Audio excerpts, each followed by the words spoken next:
If you've ever been cheated on and someone told you it was your fault, that you must have done something, that you didn't satisfy them, that you let yourself go, that you weren't enough, and things like that, I want you to take a breath with me for a second.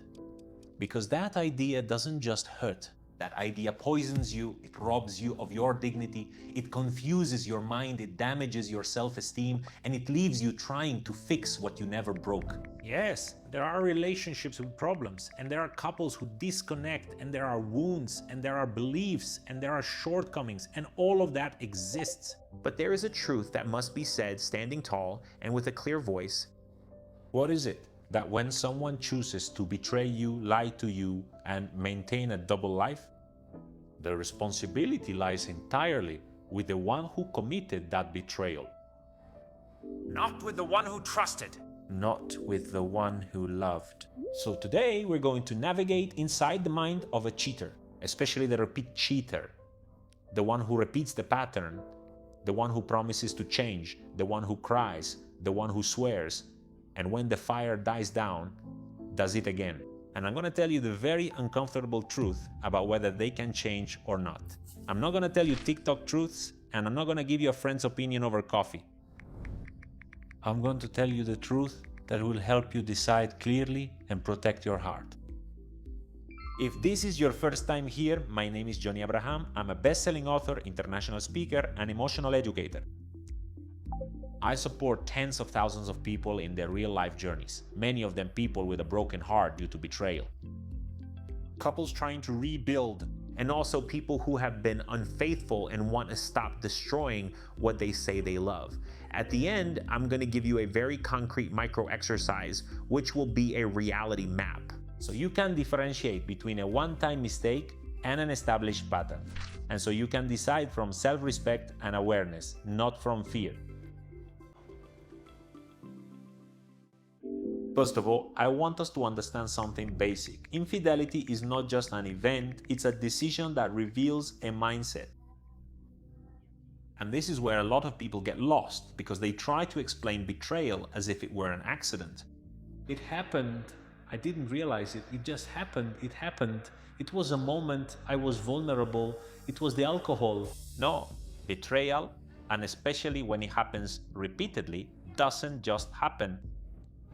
It's built with internal permissions that the unfaithful person gives themselves, with justifications, with a way of seeing themselves and seeing others, and of course especially their partner.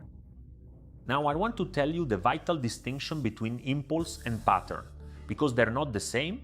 It's not the same for someone who once couldn't control an impulse as for someone who already lives it. Infidelity as a belief, as a habit, as a lifestyle, and as an anesthetic for their emptiness. In both cases, impulse or pattern, there is responsibility, there is harm. And in both cases, the act is not justified, but the psychology behind all of this and the chances of change are very different depending on which one it is. When infidelity is a pattern, it is almost always sustained, repeated, with one or several of these forces. First, I will mention the "it's natural" justification. The famous "that's just how I am," it's instinct, that's how men are, it's not a big deal, I can love you but still do this to you and there's nothing wrong with it, don't exaggerate. What is the real translation of this? The translation is, I don't want to train my character, I don't want to reshape my temperament, I don't want to control my impulses, I don't want to grow up, because feeling an impulse doesn't mean you have to obey it. A person, a self-aware adult, feels the impulse, but is not defined by what they feel. They are defined by what they choose based on what they feel. Now 2. The second force, the addiction to the chase. Because the forbidden, the secret, the new is not just about sex, it's about the game. Those hidden messages, the feeling of conquest, the validation of I still can. That's what creates addiction. And there are people who aren't addicted to a person, they're addicted to novelty. And when you become a source of comfort and calm, they get bored and look for fire and adrenaline somewhere else.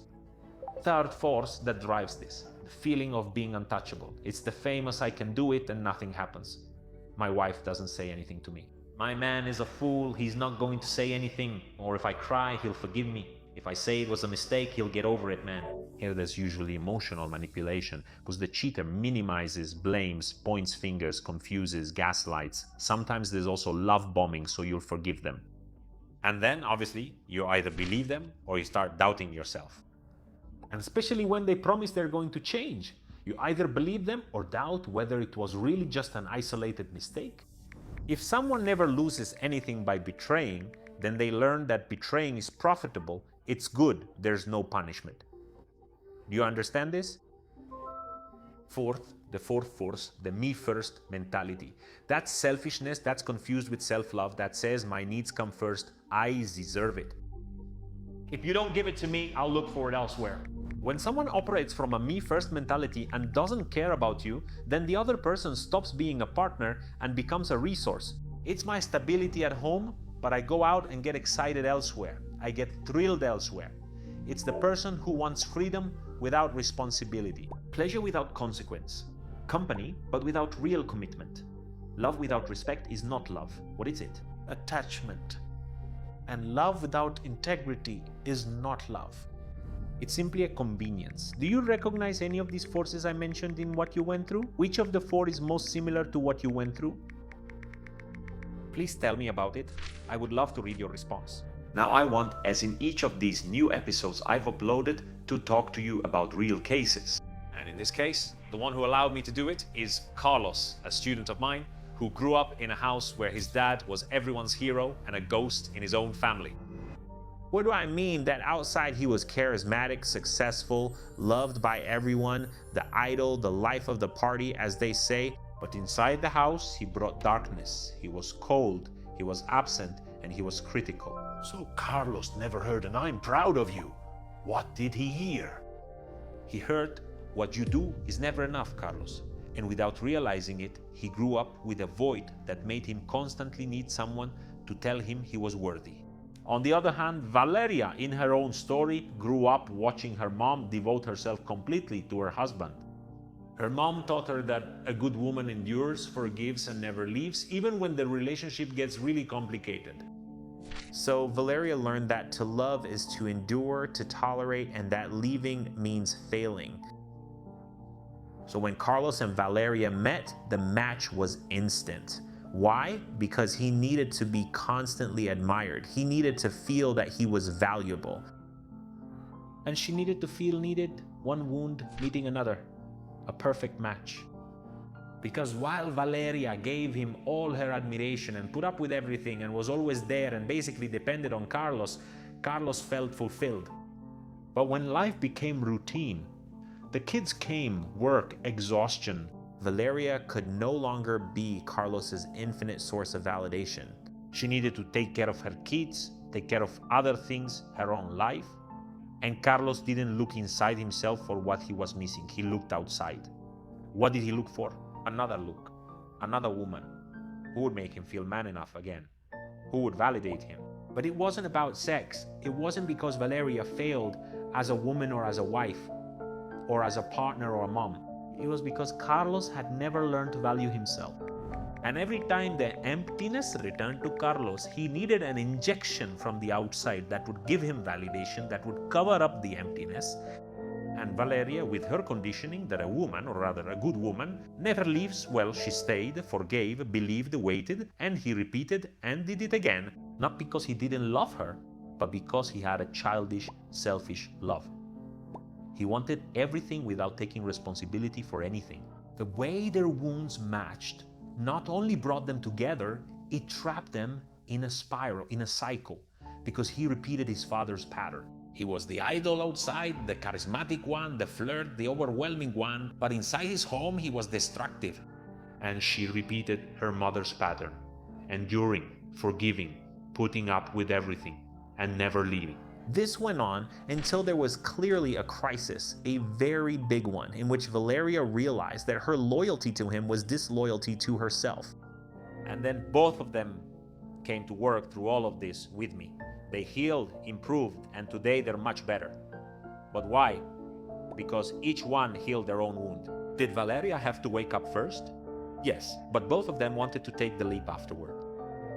Let me ask you, have you ever stayed in a relationship not because you thought it would change, but because the idea of starting over terrified you? Ask yourself, what wound of yours matched the wound of the person who betrayed you? And now we've come to the big question. Can a cheater who isn't unfaithful just once on impulse, but is repeatedly unfaithful as a pattern, really change? The real answer is yes, they can. But not with words. They can, but not with promises. They can, but not because you love them more or because you can change them. They can, as long as very specific conditions are met. And here, I'll give you a rule that will help you and probably save you. Don't measure change by what they say when they're afraid or when it hurts them to feel like someone who caused pain. Measure change by what they do when that fear or crisis has passed. Because there are cheaters who become saints for 2 weeks, and when you start smiling again and everything seems fine, they say everything is okay now. Back to the pattern. So, what are the 6 signs of real change? First, total responsibility. There are no buts. You too. You made me do this. You neglected me or I did it. This because of such and such shouldn't exist. It has to be, yes, I accept it. I crossed the line. I lied. I betrayed. It's my responsibility and I'm going to work on it. And you'll see that I'm working on it. 2.